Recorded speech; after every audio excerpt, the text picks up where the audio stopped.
একটা দ্বীপ জন্ম নিল সমুদ্রের মাঝে। বাংলাদেশ আর ভারতের মধ্যে শুরু হলো টেনশন। তারপর হঠাৎ করেই দ্বীপটা পৃথিবী থেকে গায়েব। 1970 সালের ভয়ঙ্কর ঘূর্ণিঝড়ের পর বঙ্গোপসাগরের মাঝে হঠাৎ জেগে ওঠে ছোট্ট একটা দ্বীপ। বাংলাদেশ এটাকে বলতো দক্ষিণ তালপট্টি দ্বীপ, আর ভারত বলতো নিউ মোর আইল্যান্ড।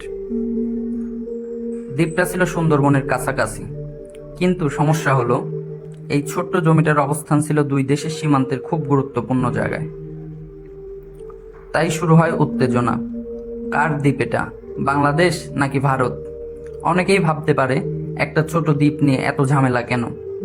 কারণ শুধু মাটি না, এর সাথে জড়িয়ে ছিল সমুদ্র সীমা, মাছ, গ্যাস, তেল আর কোটি কোটি টাকার সম্ভাবনা। দুই দেশই নিজেদের দাবি করতে শুরু করে, এমনকি খবর আছে ভারত সেখানে পতাকাও তুলেছিল। কিন্তু আসল ঘটনা এখনো বাকি।